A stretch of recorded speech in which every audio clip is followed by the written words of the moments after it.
when he sees faith, he is ready to exchange.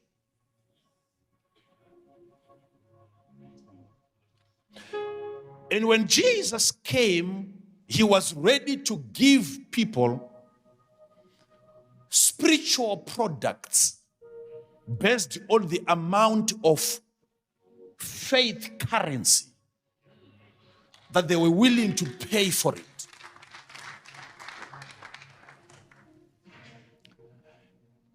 And Jesus never asked for faith from Christians. It is a currency that every creature, not Christians, every creation must have faith in the Creator.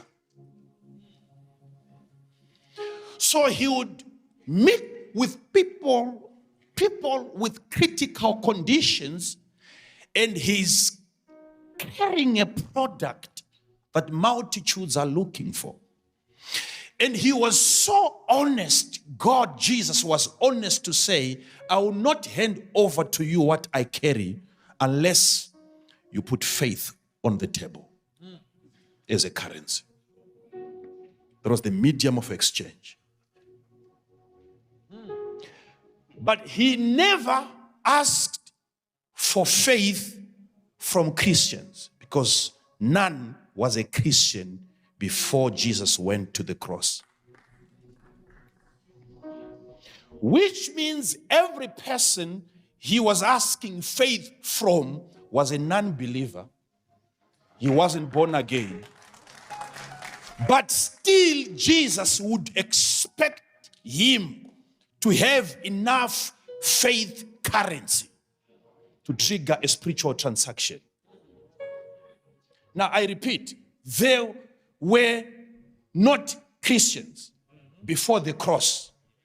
And yet, before the cross, he's moving around looking for faith from non-Christians and telling them, if you have faith, I can do this thing for you. Jesus ready to offer supernatural blessings to non-Christians. If only they can have faith. I'm trying to answer your question, why most of the people that are not even born again and yet they are so successful. And you wonder why they are able to access certain material blessings from God and yet they are not as born again as you are. They are still making use of that currency which has got nothing to do with you being born again or not. Okay. All right, let me try to tell you something here. Be seated, be seated, be seated. Every rich person, whether born again or not,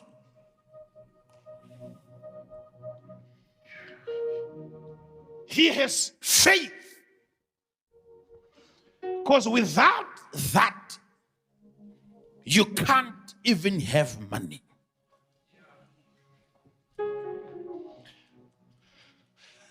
There are times when I say things and I feel like I've lost some people. Jesus, he wants to heal somebody and he says, only have faith. He wakes up in the middle of a storm and he asks his disciples that are not born again, where is your faith?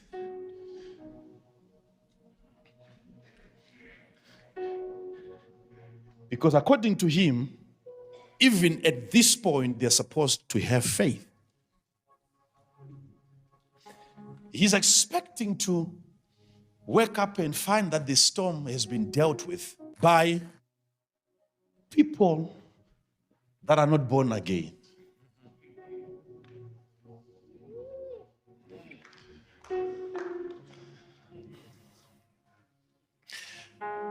There are millionaires out there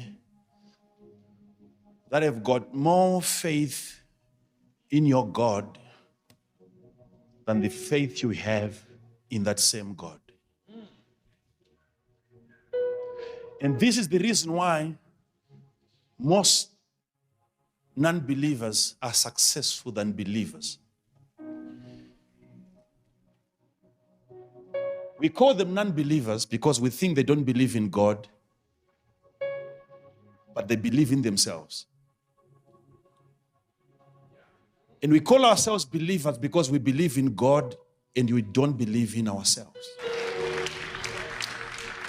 Whilst we pray and wait for God to do something, they believe in God so that they can do something about their situation. I discovered something in this nice book. I love this book. This book, it contains secrets, formulas that are so practical that you can put to work today, and your life can be better, can be good for the rest of your life. Just this book. Hear me. This is an investor who has gone out spreading his seed money in every place. But he got interest only from one source, because he wasn't trained to analyze places and to understand their ability to multiply his investments. The same seed that fell here did not come out. It was picked by the birds. And seed of the same nature fell in another place, and it came out 100 times, 60, 30.